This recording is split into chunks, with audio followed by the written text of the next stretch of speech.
Hi friends, Ireland versus south Africa का जो second T20 match खेला जाएगा 29 सितंबर को रात को 9 बजे। वेन्यू की बात करूँ, मैच खेला कहाँ जाएगा? ये मैच खेला जाएगा Sheikh Zayed stadium Abu Dhabi में मैच खेला जा रहा है। आयरलैंड और साउथ अफ्रीका का पहला T20 मैच हो चुका है जिसमें साउथ अफ्रीका 8 विकेट से ये मैच जीत गई है। अबू धाबी की पिच रिपोर्ट की बात करूं तो यहाँ पे जो भी टॉस जीतता है, बॉल फर्स्ट करता है, उसके जीतने के चांस मतलब ज़्यादा होते हैं। यहाँ पे फास्टर बॉलर स्पिनर बॉलर दोनों को मदद मिलती है। आपके सामने ये आंकड़ा है साउथ अफ्रीका और आयरलैंड का। साउथ अफ्रीका बॉल फर्स्ट की थी, आयरलैंड 171 रन बनाया था पहले मैच में, 8 विकेट गिर गया था आयरलैंड का। और उसके बाद साउथ अफ्रीका का 174 रन बनाई थी, 2 विकेट गिरे, 8 विकेट से ये मैच जीत गया था। साउथ अफ्रीका वर्सेस अफ़गानिस्तान का भी मैच हुआ था, अगर आपने खेला होगा तो अफ़गानिस्तान ने साउथ अफ्रीका के पसीने छुड़ा दिए थे, हरा दिए थे। साउथ अफ्रीका हार गई थी। अफ़गानिस्तान क्यों हरा दी थी? एक कारण समझो, क्योंकि अफ़गानिस्तान यहाँ के ग्राउंड पे यूएई के ग्राउंड पे बहुत सारे मैच खेली है, T10 T20 बहुत सारे मैच खेलती है। साउथ अफ्रीका ने यहाँ पे मैच ज़्यादा नहीं खेला था तो उनको उतना अनुभव नहीं था और प्लेयर चल भी नहीं रहे थे। लेकिन जब आयरलैंड आई है खेलने के लिए यहाँ पे यूएई में, साउथ अफ्रीका ऑलरेडी वहीं पे थी टीम।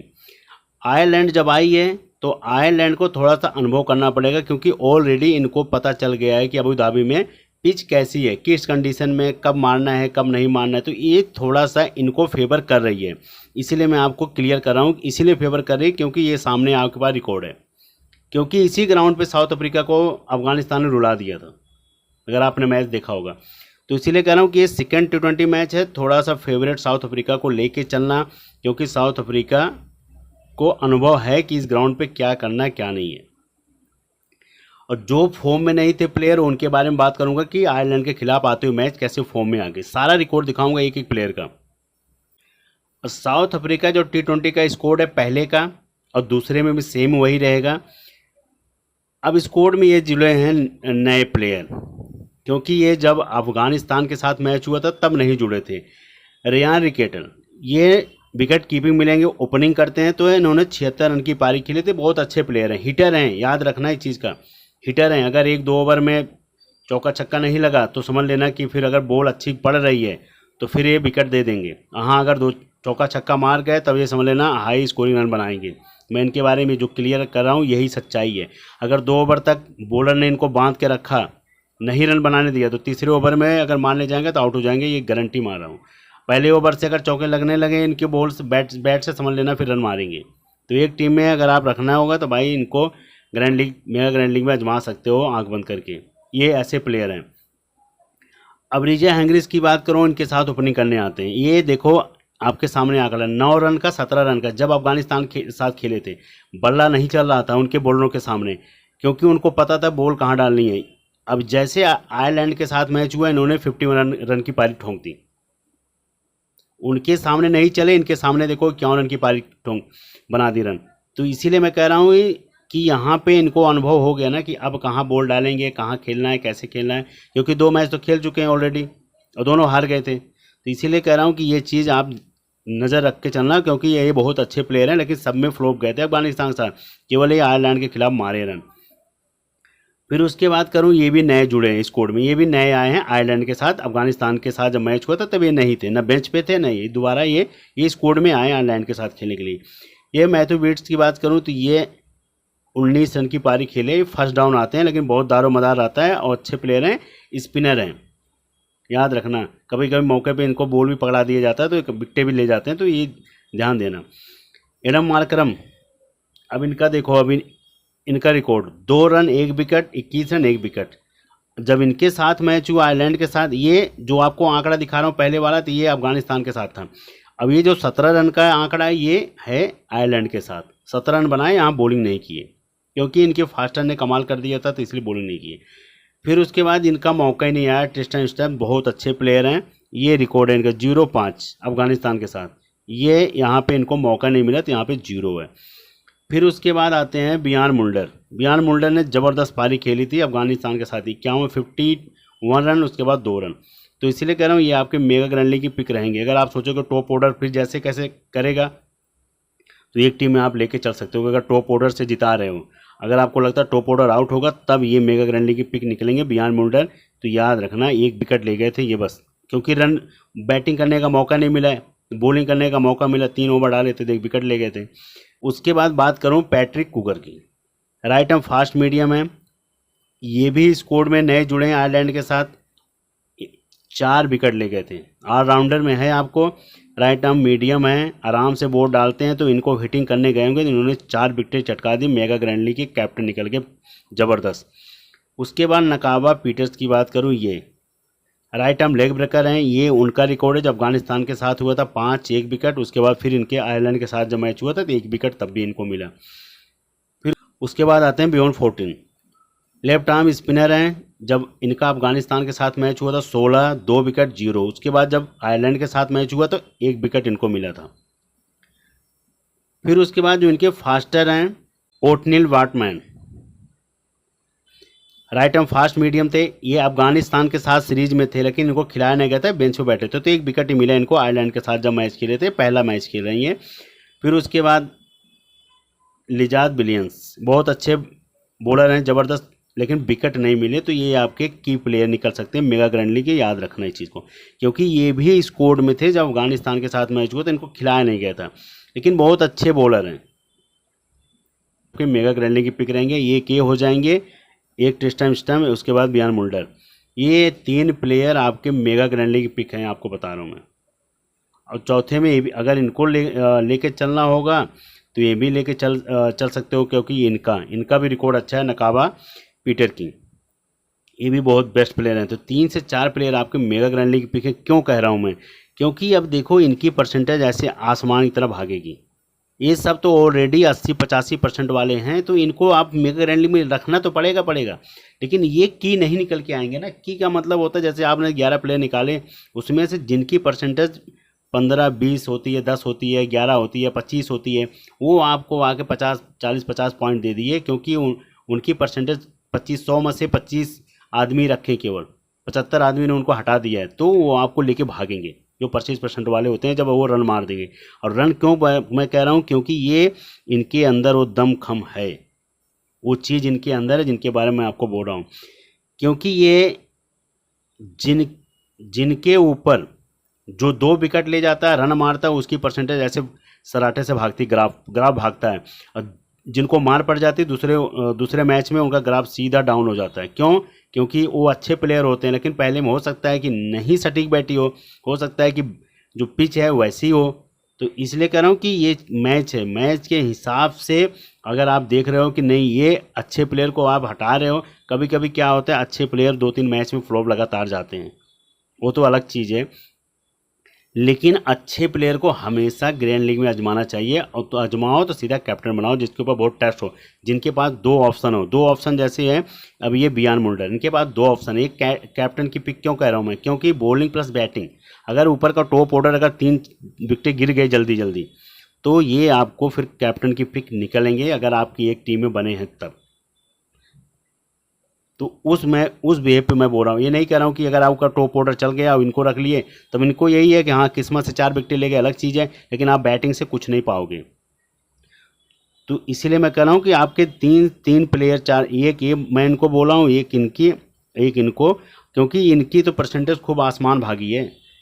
अब आयरलैंड का जो T20 का स्कोर है, आयरलैंड की तरफ से जो टीम के कैप्टन हैं पॉल स्टिंग, 2 रन बनाए आउट हो गए, लेकिन स्पिनर हैं ये, अगर स्पिन टैक हुआ पिच तो आपको बॉलिंग से भी पॉइंट देंगे। ये आपको 10 मैच खेलेंगे तो आप 2 ही मैच में रन मारेंगे, आपको 8 मैच में फ्लॉप ही जाएंगे, लेकिन परसेंटेज इनकी हमेशा 70, 75, 65 ऐसी रहती है, हाई पिक रहती है, क्योंकि बॉलिंग भी करते हैं, तो इसीलिए। फिर उसके बाद आते हैं राश डायर की बात करूँ, 18 रन की पारी खेले थे, दोनों ओपनिंग करते हैं, टीम के कैप्टन, उसके बाद राश डायर।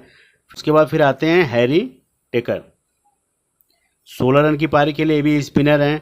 ये सब पार्ट टाइम स्पिनर, जब विकेटें फास्टर को नहीं मिलती तब ये लोग करते हैं। अगर आप सोच रहे होगे कि नहीं ये बॉलिंग करते हैं, परमानेंट वाले नहीं है, जब फास्टरों को बहुत ज़्यादा मार पड़ने लगती तब ये लोग एक आध ओवर आजमाते हैं और इनमें से जिसको विकेट मिल गए तो उससे 3 से 4 ओवर करा दिया जाता, बस ये है। लेकिन बॉलिंग करते हैं, मैं इसलिए आपको बता रहा हूँ। फिर उसके बाद जो चौथे नंबर पर आते हैं Curtis camper, left arm medium है, 49 रन की पारी खेली, ज़बरदस्त पारी, अपने टीम की तरफ सबसे हाईएस्ट पिक। उसके बाद जो विकेट कीपिंग से आते हैं नील रॉक, 37 रन की पारी खेले, एक कटिस कैंपर, उसके बाद नील रॉक, यही दोनों ने सबसे ज़्यादा रन बनाया था। फिर उसके बाद आते हैं जॉर्ज डॉकरेल, इन्होंने 21 रन की पारी खेली अपनी टीम की तरफ से। उसके बाद आते हैं mark Adair, right arm fast medium है, 8 रन 1 विकेट ले गए थे। मार्क अडायर के बाद आते हैं Fionn heads, right arm fast medium, 0 पे आउट हो गए थे, कोई विकेट नहीं मिला था इनको। फिर उसके बाद आता है Matthew Humphreys, left arm spinner हैं, कोई विकेट नहीं न कोई रन। उसके बाद आते हैं क्रिस यंग, कोई रन नहीं 1 विकेट। फिर उसके बाद आते हैं Benjamin white, right arm leg breaker हैं, न इनको रन मिला न इनका नंबर आया था खेलने के, तब तक ओवर ख़त्म हो गया था। ये 11 प्लेयर हैं इनकी तरफ से। अब इसमें से अगर आयरलैंड किसी को चाहेगी तो अगर 1 से 2 प्लेयर हो सकता है चेंज करेगी, वो भी दिखाऊंगा बेंच पे कौन से प्लेयर बैठे हैं। अब इनकी मैंने बारे में बता दिया, ये 8-10 मैच खेलेंगे तो 1-2 मैच में मारेंगे, किस मैच में मारेंगे ये तो नहीं पता, ना हमें आपको ना किसी को, क्योंकि किस में इनका बल्ला चल जाए ये कुछ नहीं पता। लेकिन हर मैच में अगर आप सोचोगे इनसे लेने के लिए रन तो नहीं मिलेगा, क्योंकि ये भी वही है प्लेयर को 1 ओवर 2 ओवर रुकने के बाद ना तो फिर इनको भी चौका छक्का चाहिए तो उसी में आउट हो जाते हैं। टिक के खेलने वाले नहीं हैं, ये टिक के खेलने वाले हैं। हैरी टकर ये आराम से खेलते हैं, ये सब टेस्ट के बहुत माहिर प्लेयर हैं, वनडे के प्लेयर हैं, तो आराम से खेलते हैं, तो ये सब थोड़ा सा आपको पॉइंट अच्छा खासा दे सकते हैं। और उसके बाद ये है कथित कैंपर, ये भी अच्छे प्लेयर हैं। उसके बाद नील रॉक की बात करूँ तो ये भी बढ़िया प्लेयर, युवा प्लेयर हैं, 37 रन की पारी खेली थी। अब ये भी आपके ज़बरदस्त प्लेयर हैं, विकेट नहीं मिला है इनको लेकिन रन अच्छा खासा 21 रन बनाए थे जॉर्ज डॉकरेल, तो 21 रन की पारी खेले। ये सब आयरलैंड के की प्लेयर हैं जिनके बारे में और इनको मार्क अडायर को आप कैप्टन भी कर सकते हो बॉल फर्स्ट में। मैं क्यों कह रहा हूँ, क्योंकि राइट आर्म फास्ट मीडियम में रन बहुत बढ़िया बैटिंग करते हैं, तो इसलिए कह रहा हूँ 7वें नंबर पे आते हैं। तो ये 1 विकेट ले गए थे, ये आपके कैप्टन के भी पिक हैं, बहुत ज़बरदस्त। उसके बाद इनकी बॉलिंग की तरफ से क्रिकेट, ये 2 प्लेयर हैं, इनके बारे में आपको बता रहा हूँ, क्रिक यंग, उसके बाद मार्क अडायर। ये आयरलैंड की तरफ से 2 बॉलर सबसे ज़बरदस्त बॉलर हैं। अगर आपको लगेगा ये दोनों फ्लॉप हो रहे हैं, इनको विकेटें नहीं देंगे, तब किसको देंगे, तब इसलिए मैं आपको बता रहा हूँ इनको मिल सकती है, अभी भी मैं आपको बता रहा हूँ। उसके बाद मिलेगी फियोन हेड्स को, फियोन हेड्स आपके मेगा ग्रैंड लीग की पिक निकल के आएंगे, ये अभी नोट कर लेना, क्योंकि अगर ये दोनों दबाव बनाएंगे ना तो ये आएंगे फियोन हेड्स, ये आपको बॉलिंग करेंगे, राइट आर्म मीडियम है, राइट आर्म स्लोवर हैं, तो ये जाके आपके 2 से 3 विकेटें ले जा सकते हैं। तो इसलिए मैं आपको कह रहा हूँ कि ये याद रखना है इनका नाम। फियोन हेड्स आपके की प्लेयर बन सकते हैं, जब ये दोनों अगर रन नहीं बनाने देंगे तब ये आएंगे, तो यही देंगे, क्योंकि यही इन्हीं का नंबर है। और उसके बाद ये भी बॉलिंग करते हैं, लेफ्ट आर्म मीडियम है, जब मौका पड़ता है तो ये भी करते हैं कटिस कैंपर। अब आपके जो की प्लेयर हैं आयरलैंड की तरफ से, एक इनकी बात किया हूँ की में, और उसके बाद एक इनकी की किया हूँ हैरी टकर की, फिर उसके बाद युवा प्लेयर है इनको, और उसके बाद ये 4 प्लेयर हैं, 5वां ये, 6ठा ये, 7वें में ये 7 प्लेयर हैं। अगर आप 2 टीम बना रहे हो तो आप रोटेट करके चलना। मैं इनको क्यों बना रहा हूँ, इनको क्यों मैं बोल रहा हूँ फियोन हेड को, क्योंकि अगर मार्क अडायर क्रिकेंगे, अगर आपको इनको थोड़ा सा दबाव डालेंगे, इनको आराम से खेल जाएंगे, क्योंकि बड़े नाम है इनका, तो इन पे हिटिंग करने जाएंगे, पता लगा आपके ग्रैंड लीग पिक बन सकते हैं, कैप्टन भी आप कर सकते हो अगर आप 2 से 3-4 टीमें लगा रहे हो तो। 1 टीम 2 टीम में तो नहीं बोलूँगा, लेकिन अगर आप 3री-4थी टीम बना रहे हो तो एक में आप इनको कैप्टन कर सकते हो। अगर जब ले गए विकेट, अगर दिन अच्छा होगा तो आपको ग्रैंड लीग में सीधा अच्छा खासा पॉइंट दे देंगे। तो इसलिए कह रहा हूँ कि ये आपके मेगा ग्रैंड लीग की पिक निकल सकते हैं, और क्यों निकल सकते हैं वो भी मैं कारण भी बता दिया आपको, इन दोनों की वजह से। अब आयरलैंड और साउथ अफ्रीका की जो टीम थी, साउथ अफ्रीका की तरफ से जो सबसे बेस्ट पिक थे ये इनका था, रियान रिकेटल का। विकेट कीपिंग मिलेंगे रिजा हैंगरिस, रखना होगा मैथ्यू बीट्स को, अगर रखना होगा रख सकते हो, लेकिन नहीं रखना होगा लेकिन आपके ग्रैंड लीग पिक निकल के आएंगे, क्योंकि फर्स्ट डाउन आते हैं, ज़बरदस्त प्लेयर हैं, एडम मार्करम, बियान मुल्डर हैं। उसके बाद फिर इनके बारे में बात किया था प्रैक्टिस कुकर की। उसके बाद ये आएंगे ओटलिन वाटमैन। 1 2 3 4, ये 4 बॉलर हो जाएंगे। उसके बाद आयरलैंड की तरफ से जिन्होंने सबसे ज़्यादा रन बनाया था, उसके बाद ये आयरलैंड की तरफ से सबसे बेस्ट जो प्लेयर हैं नील रॉक हैं, कटिस कैंपर हैं, क्रिक यंग हैं, मार्क डायर हैं। यही 4 प्लेयर रहेंगे आयरलैंड की तरफ से जो सबसे बेस्ट हैं। नील रॉक हो जाएंगे, कटिस कैंपर, उसके बाद क्रिक यंग, मार्क डायर। ये दोनों बॉलिंग प्लस बैटिंग अच्छी खासी कर लेते हैं, बॉलिंग प्लस बैटिंग। उसके बाद विकेट कीपिंग से बढ़िया प्लेयर हैं, ज़बरदस्त प्लेयर हैं, तो आपको कुछ न कुछ पॉइंट विकेट कीपिंग से और बैटिंग से दे देंगे। ये 4 प्लेयर जो हैं ये सबसे बेस्ट प्लेयर हैं, इनमें ज़्यादा विश्वास किया जा रहा है, इसीलिए इनको रखा गया है। अगर आपको नहीं रखना होगा, जो आपको वीडियो में पहले बताया हूँ, वो चीज़ ऐसे कर सकते हो। और साउथ अफ्रीका की तरफ से जिन्होंने अभी रन बना के आए, तो साउथ अफ्रीका की तरफ से इनको तो हम हटा नहीं सकते हैं, रियान रिकेटल को। उसके बाद फिर रिजा हैंग्रिस को नहीं हटा सकते। अगर इनको हटाना होगा हटा सकते हो, लेकिन फर्स्ट डाउन आते हैं, ज़बरदस्त हैं। मैथ्यू ब्रिड्स के बारे में बहुत ज़बरदस्त प्लेयर हैं, मार्क डायर हैं, बियान मुल्डर हैं। फिर उसके बाद आते हैं पैट्रिक कुगर की बात करूं, उसके बाद आएंगे ओटनिल वाटमैन। यही प्लेयर हैं, क्योंकि ये दोनों बॉलिंग और प्लस बैटिंग, एक बॉलिंग से आपको पॉइंट देंगे, ये विकेट कीपिंग से, ये बैटिंग से, ये भी बैटिंग से। अभी इनके 4 जो प्लेयर हैं ये ऑलराउंडर हैं, ये 3 प्लेयर जो हैं ऑलराउंडर हैं, ये बॉलर हैं, ये भी बॉलिंग प्लस बैटिंग करेंगे, और ये लोग बैटिंग करेंगे, और ये इनका जो है विकेट कीपिंग से पॉइंट मिलेगा। तो अभी रिसेंट यही मार के आ रहे हैं रन। अगर आपको लगेगा केवल इनको छोड़ के, अब इनको छोड़ के ये भी अपना काम किए अच्छा खासा, ये भी किए, ये भी किए, ये भी किए, तो कितने प्लेयर किए? 1 2 3 4। अब इसमें मैंने आपको 2 प्लेयर एक्स्ट्रा क्यों दिया हूँ ग्रैंड लीग की? एक इनको दिया हूँ, एक इनको दिया हूँ। क्यों दिया हूँ? क्योंकि इनका बल्ला नहीं चला है। अब इनको कब ये फर्स्ट डाउन आते हैं, इनको कब आगे प्रमोट कर दिया जाए, अब हो सकता है 3 विकेटें ले जाएं, तो इसीलिए दिया गया हूँ। अब इनका तो भाई टीम के कैप्टन कभी भी आ सकते हैं। तो ये 2 प्लेयर आपको ग्रैंड लीग पिक दिया हूँ, और उनकी तरफ से ये जो हैं ये चारों पहले भी अच्छा काम किए थे, तो इसमें इसलिए रखा हूँ कि bowling plus batting, bowling plus batting, bowling plus batting, और ये विकेट कीपिंग से। अगर आपको चेंज करना होगा तो जो जैसे पीछे बता के आ रहा हूँ उस हिसाब से आप 1 से 2 प्लेयर चेंज कर सकते हो। आपको लगेगा ये दोनों साउथ अफ्रीका की कमर तोड़ देंगे, तो आपको सीधा सिंपल यही दोनों को हटाना है, क्योंकि ये दोनों ओपनिंग करते हैं। जब ये दोनों हटाओगे तो ये चलेंगे, फिर ये चलेंगे, फिर इनका भी नंबर आएगा, तो इन दोनों को सीधा हटा देना एक टीम में। आप कुछ कोई आंकड़ा नहीं, सीधा हटाना है इनको। लगेगा नहीं यही दोनों चलेंगे, तो आप भाई सीधी, क्योंकि लास्ट कर्जत ओवर कराएंगे, हो सकता है कुछ रन भी मार दें, तो उस वेव पे इनको लेके चलना एक टीम में। दूसरी टीम में अगर आपको लगेगा कुछ नहीं करेंगे, हटा के आप दूसरे प्लेयर को लेके जिनके बारे में मैंने बोला था। अब कैप्टन वाइस कैप्टन तो देखो सबसे ज़्यादा यही रहेंगे, ये हेड टू हेड में सबसे ज़्यादा यही रहेंगे। लेकिन मेगा ग्रैंड लीग में अगर आपको आजमाना होगा मेगा ग्रैंड लीग में, तो एक भाई मार्क डायर पे आंख बंद करके, बियान मुल्डर पे कैप्टन वाइस कैप्टन कर सकते हो आंख बंद के, क्योंकि दोनों बॉलिंग प्लस बैटिंग ज़बरदस्त करते हैं दोनों प्लेयर। जिनके बारे में नहीं पता होगा तो उनको नहीं पता होगा, इसलिए कह रहा हूँ इन पे और इन पे, इसलिए कह रहा हूँ बॉलिंग प्लस बैटिंग जबरदस्त, इनकी भी बैटिंग अच्छी है, इनकी भी बैटिंग अच्छी है, तो इसलिए कह रहा हूँ ये captain vice captain mega grand league की पिक बन सकते हैं। और ये तो सब रहेंगे ये सब। उसके बाद एडम मार्करम को ले चल सकते हो कैप्टन एक में, और एक में Adam Markram, vice captain Curtis camper, ऐसे चल सकते हो कैप्टन वाइस कैप्टन। जो भी होगा आपको टॉस टाइम पे टेलीग्राम पे टीम मिलेगी। All the best, good luck.